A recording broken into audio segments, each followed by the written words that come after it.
Welcome to Empathy Stories, where resilience, courage, and the power of human connection take center stage. Today's story follows Rachel, a mother who endures unimaginable loss, uncovers chilling truths, and fights against all odds to protect her child. Stay with us as we unravel this tale of love, betrayal, and ultimate redemption. The streets of Chicago, dressed in the quiet chill of winter, mirrored the stillness inside Rachel's small suburban home. It was supposed to be an ordinary day, routine, uneventful, the kind she had come to rely on since her life had been turned upside down months earlier. But that peace shattered as an unbearable pain ripped through her abdomen. 7 months into her pregnancy, she instinctively knew this was no ordinary cramp. Clutching the kitchen counter for balance, Rachel felt her knees buckle, a wave of dizziness blurring her vision. Her hand flew to her swollen belly as panic set in. The baby wasn't due for weeks, but the sharp, rhythmic contractions told a different story. Rachel forced herself to breathe, to move, to act. Every step toward her phone felt like climbing a mountain, but she managed to dial a cab. When the car arrived, the driver, an older man with kind eyes, saw her distress and didn't hesitate to help her into the back seat.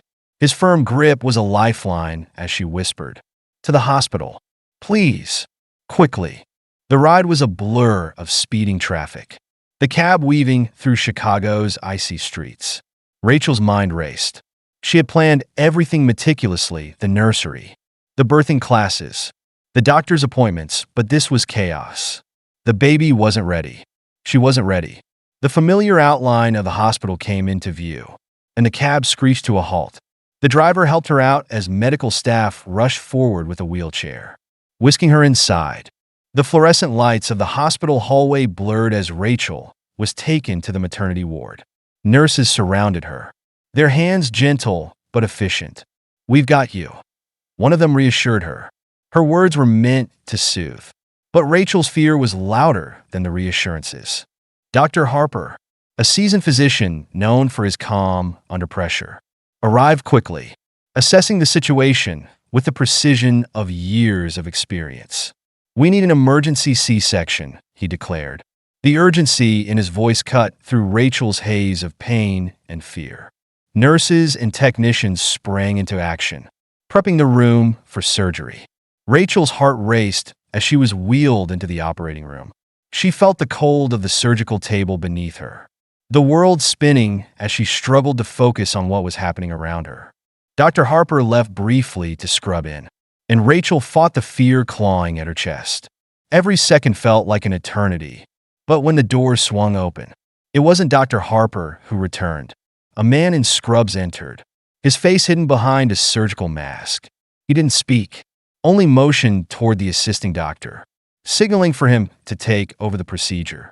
Confused but trusting, the assisting physician nodded and began the operation. Rachel, barely conscious, tried to focus on the man standing silently near her. Something about him felt familiar, unsettling. As the surgery progressed, Rachel felt her strength waning.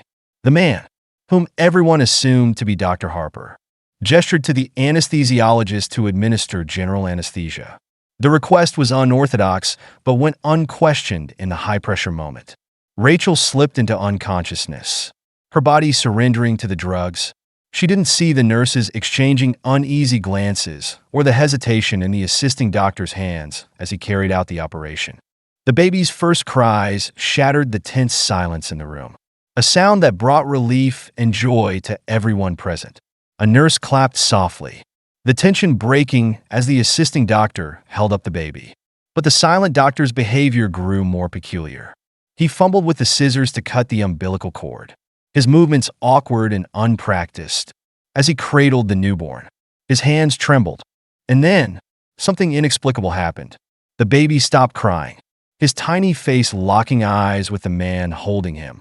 For a moment, the room seemed frozen in time. The man's body stiffened, and his eyes widened in terror as if he had seen something unimaginable. "Did you hear that?" he stammered, his voice trembling for the first time. The staff exchanged confused looks, but no one had heard anything. The man's panic intensified. The baby spoke. His words hung in the air, met with disbelief. Suddenly, the man's composure shattered. His trembling hands released the baby, who landed gently on Rachel's chest. The nurses rushed to secure the infant, but the man had already turned and bolted from the room, his footsteps echoing down the corridor. The medical staff stood stunned, unable to process what had just happened. As they tried to make sense of the bizarre incident, a new crisis emerged. Rachel's monitors began to blare, the sharp beeping signaling cardiac arrest. The anesthesiologist stammered, "It must have been the general anesthesia." The assisting doctor snapped into action, calling for epinephrine and a defibrillator. Chaos erupted in the room as they fought to stabilize Rachel. Meanwhile, the baby cried, oblivious to the life and death struggle unfolding around him. A nurse held him close, her tears falling as she murmured, "He's lost his father. He can't lose his mother too." As the medical team worked frantically, Rachel's body lay still. Then, in a moment no one could explain, the baby's cries seemed to pierce through the noise, reaching Rachel in a way nothing else could. Her heart monitor beeped faintly, a pulse returning against all odds. The team watched in awe as Rachel's chest rose and fell. When Rachel's eyes fluttered open, she saw her son nestled against her. Weakly, she pulled him closer, her trembling lips pressing kisses to his forehead. "You're my miracle," she whispered. For the first time in months, she felt a glimmer of hope, a fragile light in the darkness. But even as relief swept through the room, an unease lingered. Something about the man in the operating room, about his terror, remained unresolved. The hours following the delivery should have been filled with joy and relief, but an unshakable tension lingered in the air. Rachel held her son tightly, marveling at the life she had brought into the world despite the near-tragic circumstances. Yet, the strange events in the operating room haunted her. The masked man's panicked exit, his bizarre claim that the baby spoke, and the way her heart had restarted against all odds. It was too much to dismiss as coincidence. The next morning, Rachel awoke to a knock at her hospital room door. Dr. Harper, disheveled and visibly shaken, entered with a nurse close behind. The sight of him made Rachel's stomach turn. Something was wrong. "Dr. Harper," Rachel began, her voice weak but urgent. "Who was in the operating room last night?" "It wasn't you." Harper's face paled. He glanced at the nurse, who gave a hesitant nod. "Rachel," he said carefully, "last night, I was attacked. Someone impersonated me during your surgery." His words struck like a hammer. Rachel's mind reeled as Harper explained how he had been lured into a stairwell by a man in a hoodie claiming there was an emergency. "He knocked me out," Harper continued, his voice trembling. "When I woke up, I was tied up in the basement, stripped of my scrubs. I only managed to get free hours later." Rachel's breath quickened as panic surged through her. "Who was he?" she demanded, clutching her son protectively. "Why would someone do this?" "We don't know yet," Harper admitted, his voice heavy with guilt. "Security footage is being reviewed. But there's something you should know." He hesitated, glancing at the nurse again before continuing. "The man, he threatened me. He demanded to know how to stop a newborn's heart." The room fell silent. Rachel's blood turned cold. The thought that someone had infiltrated the hospital, intending to harm her child, was incomprehensible. She pressed her son closer, her heart pounding with equal parts terror and rage. "Did he?" Her voice cracked before she could finish the question. Harper shook his head quickly. "No, I lied to him. I told him glucose could do it, knowing it's harmless. But he believed me." As the reality sank in, a flood of memories from the past year crashed over Rachel. Her thoughts turned to Derek, her late husband Liam's assistant. Derek had always been polite but overly attentive, his presence uncomfortably persistent. After Liam's death in a suspicious car accident, Derek had approached Rachel at the funeral, whispering unsettling words. "Now you're free." She shuddered, remembering his predatory smile and the veiled threats he had made. Her gut had always told her Derek was behind Liam's death, but she had no proof. Now, the pieces began to fit together in a chilling picture. Derek had always been obsessed, and with Liam gone, Rachel and her unborn child had become his targets. Her thoughts were interrupted by a nurse entering the room with a security guard in tow. "We've reviewed the footage," the guard said grimly, holding a tablet. "We found him." Rachel's hands shook as she took the tablet. The video showed the man in the hoodie, his face partially obscured as he approached Dr. Harper in the stairwell. But then, for a split second, his hood slipped, revealing his identity. Rachel's heart stopped. It was Derek. She gasped, her mind racing. Derek had been in the operating room. He had stood over her and her son with sinister intent. The thought made her nauseous. "It's him," she whispered, her voice trembling. "It's Derek." The guard nodded solemnly. "We've already alerted the police. A warrant has been issued for his arrest. He won't get away with this." But Rachel wasn't reassured. Derek had already proven his willingness to go to terrifying lengths. She feared what he might do next. As the hours stretched into the evening, she couldn't shake the image of his face from her mind. Her exhaustion and fear weighed heavily on her. But she couldn't rest, not while Derek was still out there. Later that night, as she rocked her son to sleep, Rachel resolved to confront the truth she had been avoiding since Liam's death. She retrieved her phone, the unopened voicemail from her husband still waiting. She had avoided it for months, unable to bear the sound of his voice. But now, she needed answers. With trembling hands, she pressed play. Liam's voice filled the room, frantic and strained. "Derek, what are you doing? Stop this. You're out of your mind." Rachel's chest tightened as Liam's words turned desperate. "We're going to die."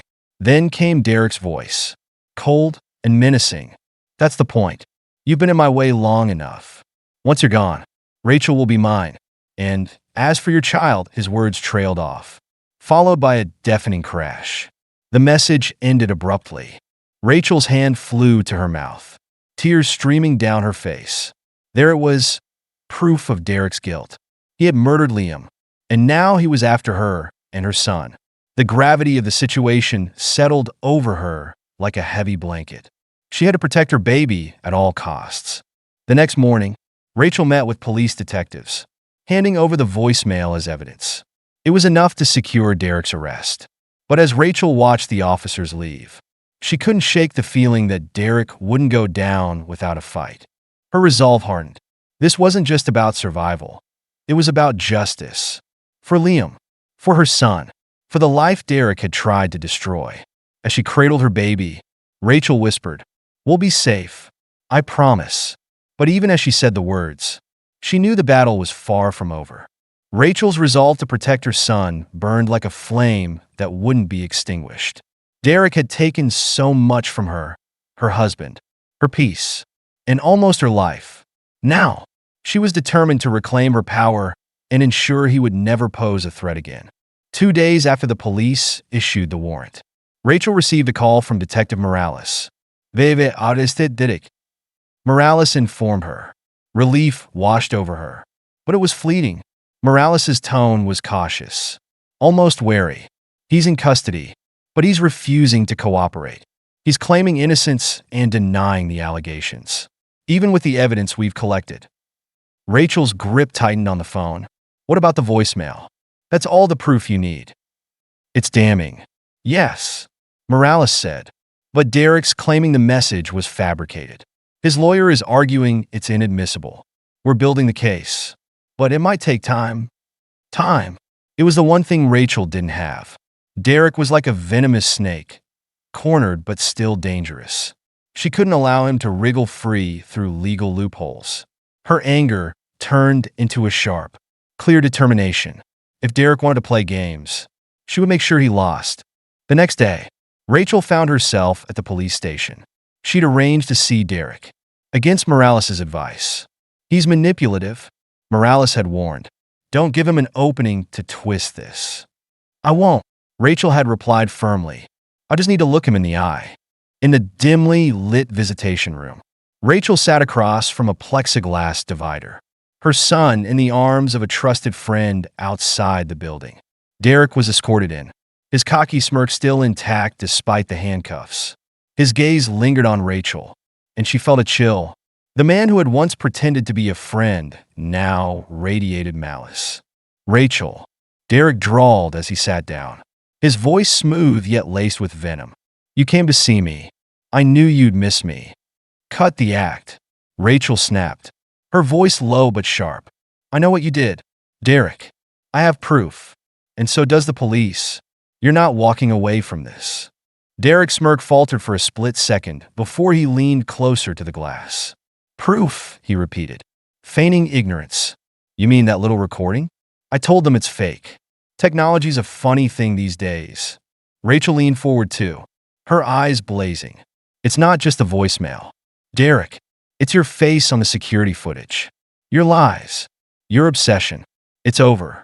You're going to pay for what you did to Liam. Derek's expression darkened, and for the first time, she saw a flicker of desperation in his eyes. Liam was weak, he spat. He didn't deserve you. You needed someone who could protect you. Someone who would kill my husband and try to murder my child? Rachel cut him off, her voice shaking with anger. You think that's love? You're delusional.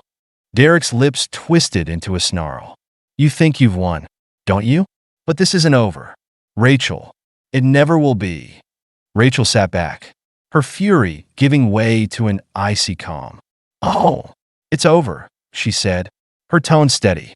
And when you're rotting in a cell, I'll be raising my son to be everything you could never be, a man of honor, strength, and kindness.